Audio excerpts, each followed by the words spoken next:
Bonjour à tous, je vous présente aujourd'hui un cylindre Vachette Volt dans sa version standard. Il existe également une version A2P une étoile, plus résistante à l'effraction. Nous verrons cette version dans une prochaine vidéo et discuterons des différences. Ce cylindre possède 6 paires de goupilles, en acier trempé, anti-crochetage bien sûr, sinon c'était pas drôle, et anti-perçage. Le cylindre résiste aux clés de frappe et est breveté avec sa clé jusqu'en 2030. On notera qu'il y a un côté extérieur contenant une sûreté supplémentaire que nous verrons tout à l'heure. Je vais crocheter ce cylindre avec un palpeur Multipic Elite G Pro numéro 4 et un palpeur Multipic BMS 10. Je vous installe ça dans l'étau et c'est parti. Le cylindre est en place. La clé fonctionne. Je suis bien sur le côté extérieur du cylindre. Je vais entraîner dans le sens horaire avec une tension relativement forte. Rien en 1, en 2, une résistance en 3 et un petit clic. Rien au fond.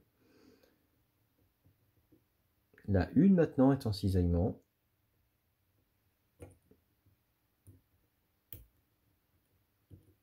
Clic en 1, clic en 2.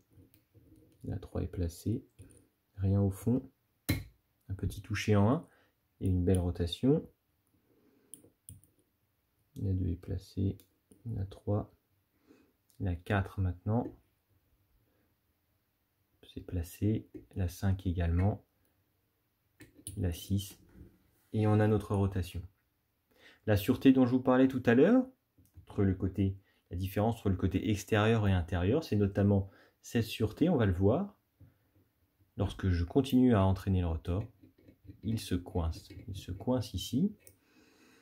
Je peux essayer de m'en sortir en agitant le palpeur dans tous les sens, dans le cylindre. C'est relativement aléatoire. J'ai trouvé une solution plus simple. Je vais essayer de vous mettre le cylindre davantage de face. On voit ici, sur le côté, une rainure. Je vais venir y glisser une petite corde à piano qui pourrait tout à fait être un trombone. Et je vais continuer à entraîner. Voilà, sans souci. Bien sûr, je vais rester coincé dans cette position-là parce que les goupilles remontent dans le canal de clé. Mais sans difficulté, je vais pouvoir baisser ces goupilles et continuer l'entraînement.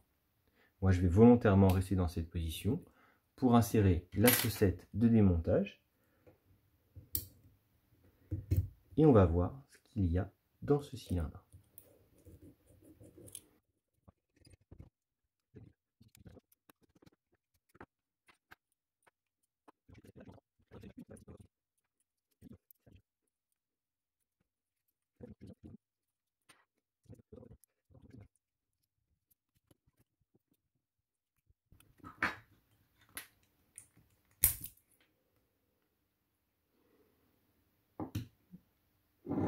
Ok, il semblerait que le rotor soit enfin sorti. On va retrouver nos goupilles ici, nos goupilles actives. Une standard en 1. Pareil en 2.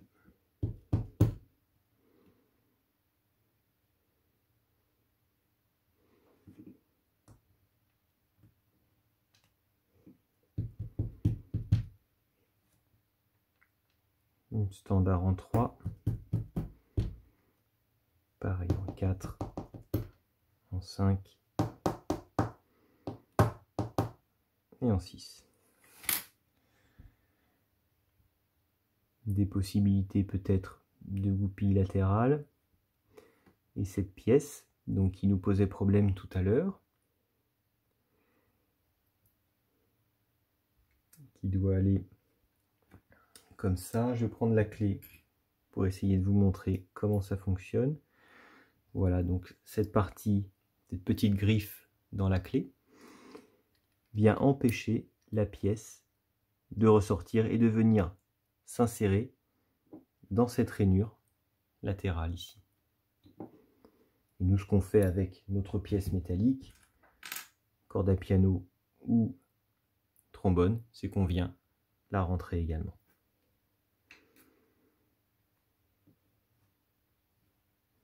Je vais mettre un peu d'ordre dans les goupilles actives et on va voir ce qu'il y a en passive.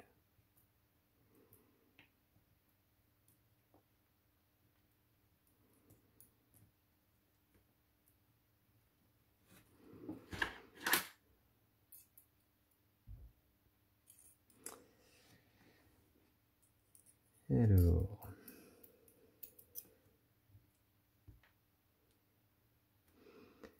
ça doit être la 6e, une anti-crochetage. 5 anti-crochetage, ça on l'avait bien senti.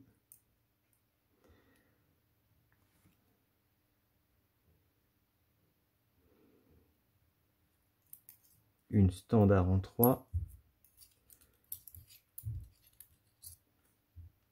Pareil en 2. Et pareil en 1, qui correspond tout à fait au ressenti qu'on a eu. Je vois qu'ici, on voit peut-être pas l'écran, voilà, il s'est mis ici le petit ressort, il va falloir que je regarde. C'est peut-être, je pense que ça vient pousser cette pièce. Voilà, et j'en ai peut-être perdu un, j'ai peut-être perdu un ressort. Ça vient pousser cette pièce pour la forcer à venir se mettre dans cette rainure.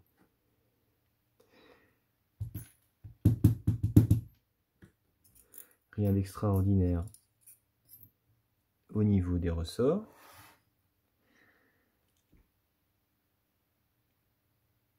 Et voilà pour le Vachette Volt en version standard. Nous verrons s'il y a des différences au niveau des goupilles avec la version A2P 1 étoile. Nous verrons ça dans la prochaine vidéo. Je vous fais un gros plan sur les goupilles. On voit vraiment rien de sensationnel. Vraiment du basique. Je ne vois pas où est la version, la protection anti-clé de frappe, anti-bumping. Ça pourrait être à tester. En tout cas, voilà pour aujourd'hui le Vachette Volt en version standard. Si la vidéo vous a plu, n'hésitez pas à cliquer sur le petit pouce et à vous abonner à la chaîne. Je vous dis à bientôt et bon crochetage!